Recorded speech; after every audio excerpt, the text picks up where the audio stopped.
Welcome to the Sustainable Business Radio Show and Podcast, where you'll learn not only how to create a sustainable business, but you'll also learn the secrets of creating extraordinary value within your business and your life. The sustainable business is all about creating great outcomes. Here's your host, certified financial planner, student, entrepreneur, and private business expert, Josh Patrick. Welcome to the Sustainable Business Podcast. This is my first episode, and I thought it might be useful for you to learn a little bit about what a sustainable business is and why I've decided to do the show. First, I want you to start with asking yourself the following question. If I was running my business, if it would still be here 100 years from now, what would I be doing differently in my business? Yeah, I know you're not going to be running your business 100 years from now. But what about the next generation? Let's start there. What would you have to be doing in your business to allow it to continue under new management and ownership? That's the question we're going to be answering with this podcast. I've asked my friend and coach, Jason Billows, to take the role of the interviewer for our first podcast. Jason's going to help me keep on track and make sure we answer the big question. Why should you listen? So, let's get started and bring Jason in.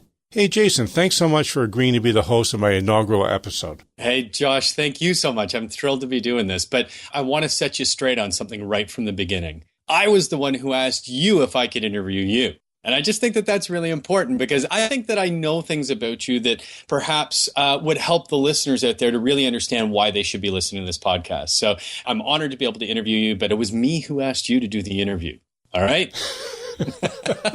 Well, I need someone to keep me on the straight and narrow, and I'm sure you're the guy to do it. Yeah, well, that's the thing. I mean, just as we were starting this podcast interview, I was saying to you, Josh, here's the thing. I'm in the driver's seat because you've got a big presence. You're a big guy. Like you hold the room. You hold the space in the room. But I'm in the driver's seat now, buddy. So you're going to have to answer the questions that I'm asking today. Well, I'm looking forward to it. Okay, cool. Or maybe I have some trepidation about that, too.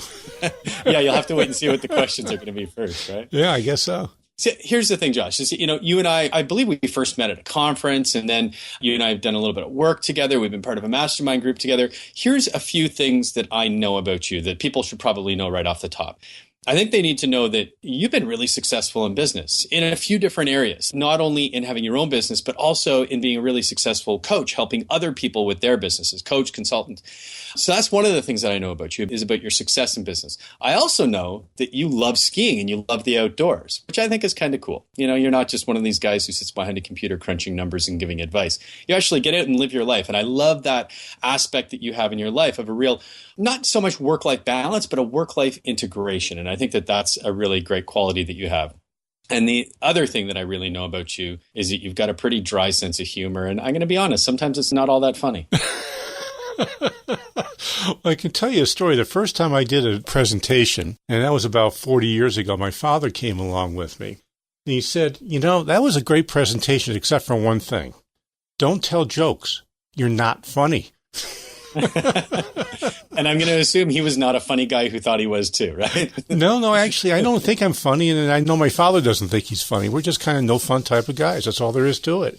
Okay. I actually do think you've got a great sense of humor. These are all reasons why I love you, Josh, and why I'm glad that I'm getting to do this interview with you. But we don't have a lot of time here today. So I want to dive into some things, and I want to help to give listeners a really good idea about what it is that you're going to be doing with the podcast and why it is that they should be listening to you. And the first thing that I want to ask you is really, can you just clarify for us, who are the people that you're looking to serve with this podcast? Who are they? Well, the main people I'm trying to serve are private business owners who have actually established a business and they feel kind of stuck. Not businesses that are solopreneurs, but businesses probably that have somewhere between 5 and 25 employees. And I'll tell you what I found, and this was true in my own business as I grew it. There are stages where there is massive learning that has to happen. The first one is when you get to about 3 employees. And the next one is about 10 employees, and then 25 employees, and then about 50 employees, and then close to 100, and then probably the next jump over 100 is at 200. And at each one of these stages, there's lots of different things you need to learn. And what I find is, especially around 15 to 25 employees, an awful lot of owners seem to lose their way. They're not very good at sharing, they're not very good at trusting, and they certainly aren't very good at delegating. And those are issues that really keep people from holding back. And my belief is that that size business is actually the salvation of the North American economy. I know you're Canadian and I'm U.S., but the same thing is true up in Canada, is that a business that has 10 people is more likely to go to 25 if the owners learn what to do than a single employer business going to 5 or 10 employees. So if we're going to really add employment, we need to be focusing on these businesses, and we're going to make businesses more successful so they can afford to hire more people, which helps all of us by having a better economy. So that's where my focus is. Now, it doesn't mean that other people won't get value. If you're an advisor to business owners, you should also be listening because, in my experience, an awful lot of advisors miss the boat. And as you're listening to this podcast, you're going to pick up things if you're an advisor to businesses that you might want to be applying with your business owner clients that will get you to a higher level of success. And more importantly, a higher level of implementation of the ideas that you have. Does that make sense? Yeah, that does make a lot of sense. And two things that you just mentioned that I think are really important.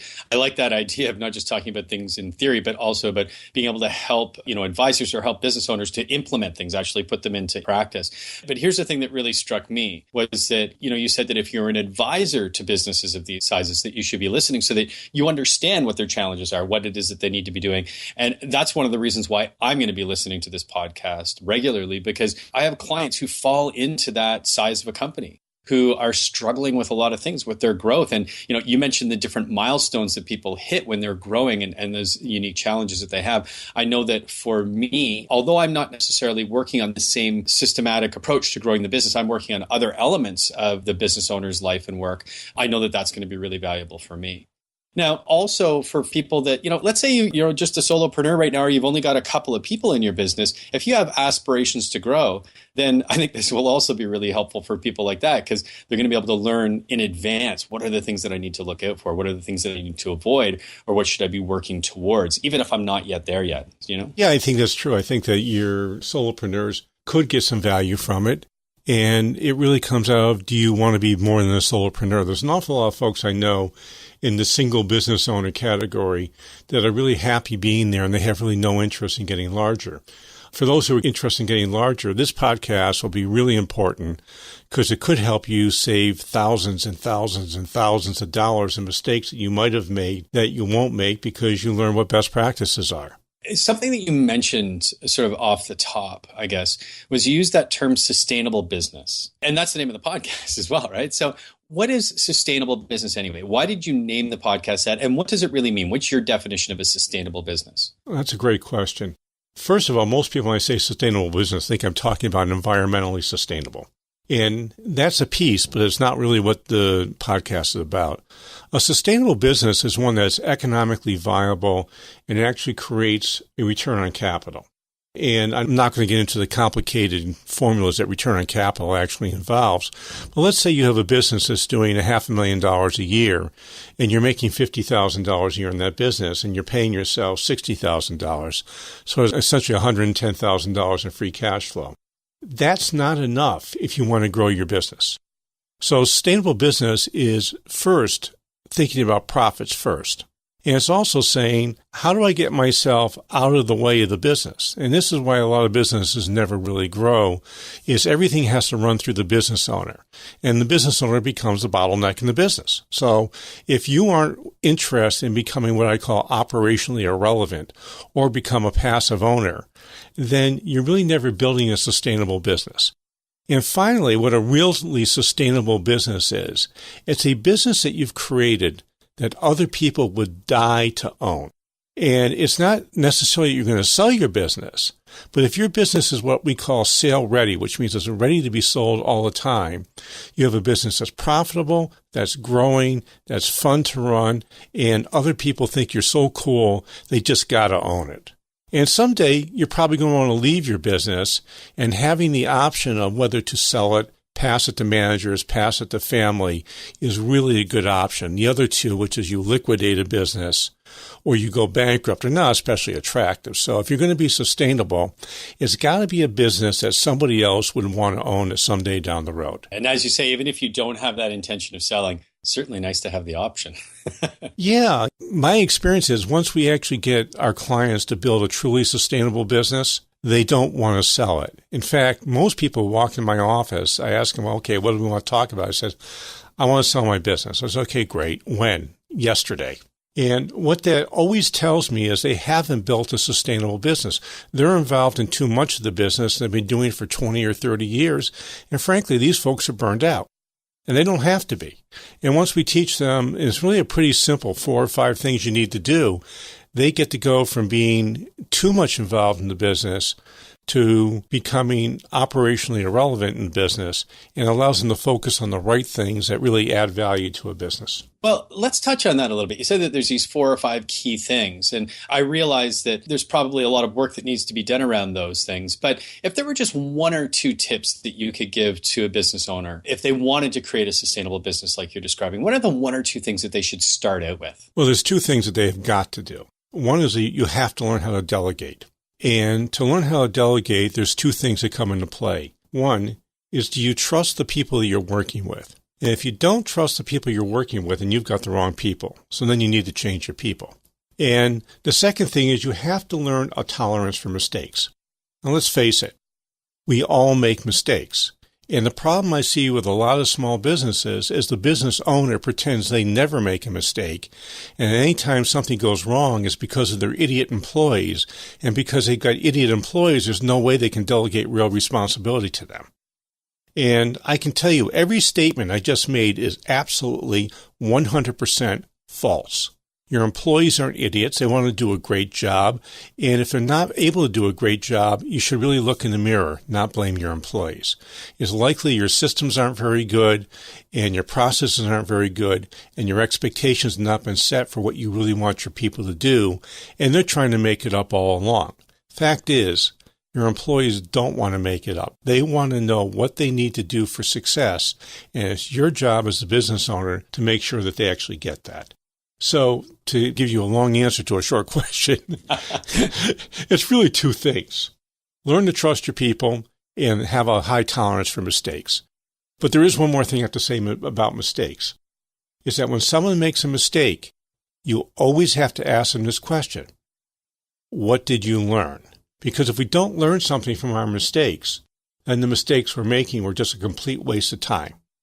And if you look at all the really good business owners who have built fabulous organizations, they've all done those 2 things. Wow. This is really landing with me right now. Those 2 points, absolute gems. But the reason that it's really landing with me is I have a client who a few months ago was having some issues with delegating, I guess we could call it, relinquishing some control of their front end staff, the people that were really working on the front lines. And what we finally did was we had her tell her staff that, look, you can make any decision that you want as long as it doesn't cost this company more than $100.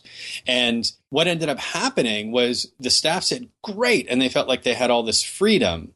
But the result then for the business owner was that she ended up having all of these $100 mistakes happening again and again and again. And what she wasn't doing was exactly what you just said, asking them, what did they learn? And what are we going to do differently now so that you know how to either make a different decision in the future or, resolve the problem without it costing that money. And so it's been a little bit of a learning curve. And, this is why people need coaches. It's not just a matter of like, hey, let's read this in a book and then apply it.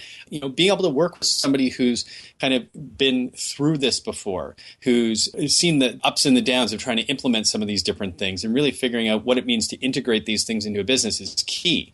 And I guess that raises the question for me then, Josh, of, what qualifies you to do this stuff? What qualifies you to talk about this stuff? Why are you the coach or the consultant or the advisor to be helping these people? I was just about to do what I often do, which is quote a book.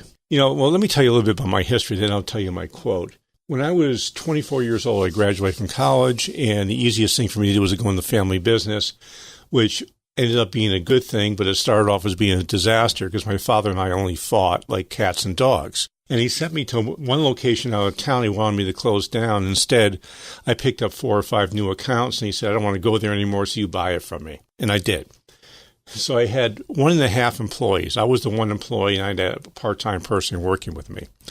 Very rapidly, our competitors went bankrupt. We ended up buying them out. So I went from 1.5 people to 25 people overnight. 2 years later, we bought another branch. And unfortunately, the other branch that we bought was the worst purchase in the history of the world of buying any businesses. I'm absolutely convinced of that. So I have made like 9 gazillion mistakes. I went from having one branch operation with myself and a part-timer. Then when we sold the company, we have built it to a 4-branch operation with 90 employees, and we were doing $6 million in sales. That was in 1995. Today, that would be pretty close to $15 million in sales. So I've had a lot of practical experiences of building the operating companies that I do work with and help advise on. Then I left that business. I went to the wealth management business, which I'm still in today, and I help people who own businesses manage their wealth and get them to the point where they can financially afford to retire. My educational history is a BA in American history, and at Boston University where I went, if you were a BA in American history, you had to read a lot. So I got in the habit of reading, a book or two a week, and I've been doing that ever since I graduated. I've read over 2,000 books on business. So there is nothing that a private business owner can come across that I'm not aware of. Some of those things I'm world-class in helping people solve, and those I help do myself, but I'm at least competent to have a real conversation about literally everything. On top of reading all the books, I've gone to over 100 seminars. I've taught over 500 companies strategic issues around how to make their companies better, from financial planning to marketing to operations to people management. So I've done that. And, I've been working with businesses for a long time, and I've helped businesses create some really good successes, and I've helped some businesses avoid some gigantic mistakes that would have cost them well over $1 million. In fact, a client I worked with recently, they brought in a new partner. I said, before you sign the deal, you have to what I call the prenup for business owners. In other words, that if it doesn't work out, we can have a breakup clause so there's no harm, no foul. And as it turned out, he was a bad match. Had we not put the prenup in place, instead of giving him the $2 million back, he would have gotten $3.5 million. So because of this, that one simple little thing, this company was saved from $1.5 million mistake. And I'm basically just a curious guy. I keep wanting to know what makes things work, what's under the hood. And if someone does bring something up I'm not aware of, I'm going to go research it and find out what it's all about. And then I can say, this is a good idea, and this is why, or this is a horrible idea, and let me ask you some questions about what's important about it for you. Wow. Josh, the combination of your personal experience with your education and your training and just that curiosity factor that you mentioned, I know that I've seen that come through in a really big way in the mastermind group that we've been a part of and in the other work that I've done with you. You're definitely the kind of guy that I want to have on my side when it comes to growing and scaling my business. So, okay, you've got the chops, we know that. But here's the thing that I'm also curious about is that, you've had these successful businesses. You have a successful wealth management business now. You've got clients that you're working with one-on-one to help them with their growing their companies and scaling their companies and what have you. Why do this podcast? I mean, you don't have to do the podcast. Why are you doing it? Well, there's a saying out there that it's important to move from success to significance as you get a little bit older. And I think it's really key to share that wisdom that I've gathered, as much as it is or little as it is, over the last 40 years or so. I'm 62 years old, and it's time for me now to start giving back. That's one reason for doing it. The second reason is I really want to help a lot of businesses create value for themselves and for the people who are in their communities. And I think this podcast is actually a really good way to do that. So my reason for doing it is let's have some fun. Let's create some value. Let's learn a little bit. And I know, I got a list of almost 100 people I want to have as guests on my show who can bring value in little expert areas around the podcast. In fact, you're going to be a guest of mine pretty soon on this podcast, and we're going to talk about coaching. I'm looking forward to that. Yeah, it's going to be a great episode. I'm really looking forward to it. Yeah, me too. So, we're going to have people like you on the podcast who have got real experience and are working in the trenches, not folks who are theoretic academicians. And we might even do a show sometime about why I hate MBAs. I'm definitely going to be tuning in for that one. That's great. Look, Josh, obviously through our conversation here today, I think that listeners have a pretty good sense of what the show is going to be about, what they're going to get out of it, who it's for, and why you're just a great, awesome guy that's probably worth listening to. I know that, a lot of people are probably thinking to themselves, hey, this Josh guy, he sounds like he's somebody that I could really tap into for some knowledge here. God, I'd love to ask this guy Josh a question. And that kind of leads us right in to this next thing I wanted to talk to you about to kind of wrap things up here today. Tell us about this whole brand of Ask Josh Patrick. What is it exactly? Ask Josh Patrick is, and I hate the term, but it's become an industry term. It's an expert site. And essentially an expert site is somebody who has information to share with the world that can add tremendous amount of value. I think Brendan Bouchard may be the person who coined the term, but I'm not sure. What the Ask Josh Patrick site is about is there's three areas. The first is going to be online learning.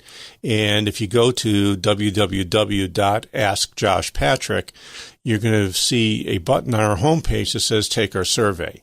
And I would hope folks would click that button.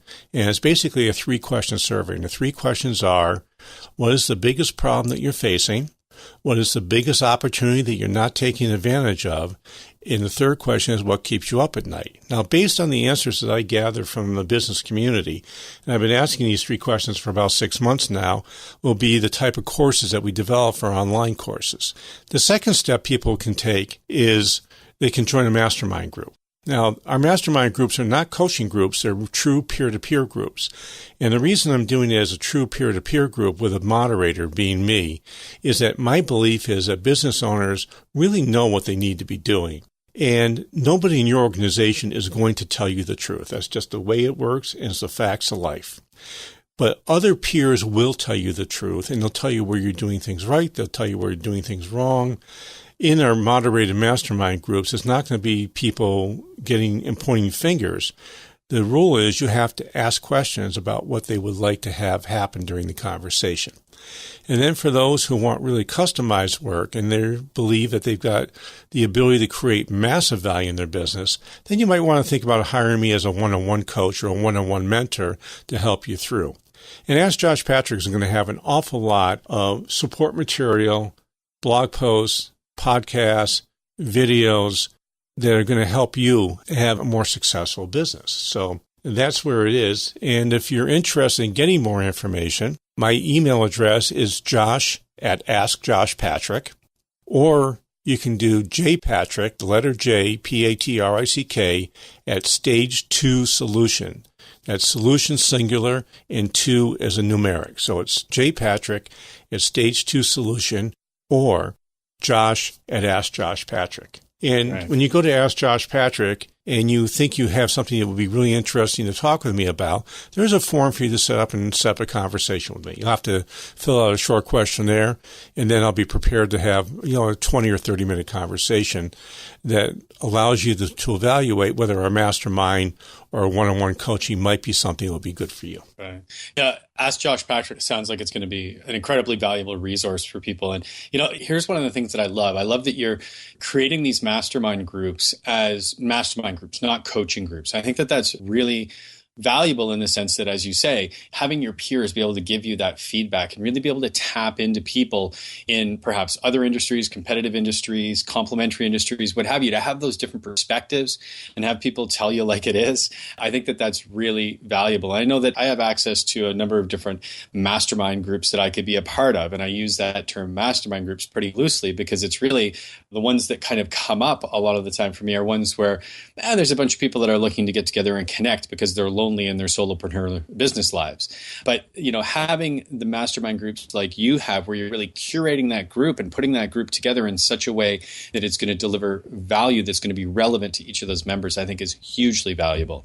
And folks, I'd really recommend that you go to Ask Josh Patrick and fill out that survey there that Josh has mentioned, because not only is it good for you to ask those questions to yourself, but I think it's really important to answer those survey questions so that Josh knows what kind of stuff to create for you. If you're looking for something, if you're struggling with certain things, I guarantee you, if you say that you're struggling with certain things, you're going to see an episode here on this podcast about it at some point to help you out. So make sure you go and do that.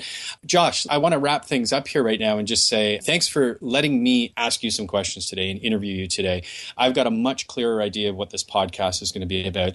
I know that I'm definitely going to be tuning in. I think that a lot of other people will as well. Thank you so much for creating this free resource for us, because I know that it's going to be a huge benefit. Jason, thanks so much for doing this. I truly appreciate it. You're a great interviewer. Thanks. I'm blushing. Okay. Thanks so much. I appreciate your time. I know. You've been listening to the Sustainable Business Podcast, where we talk about what you need to do with your business if it was to be here 100 years from now.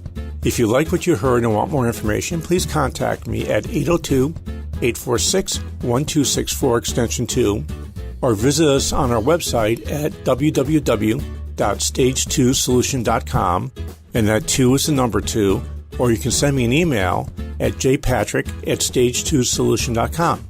This is Josh Patrick, and thanks for listening.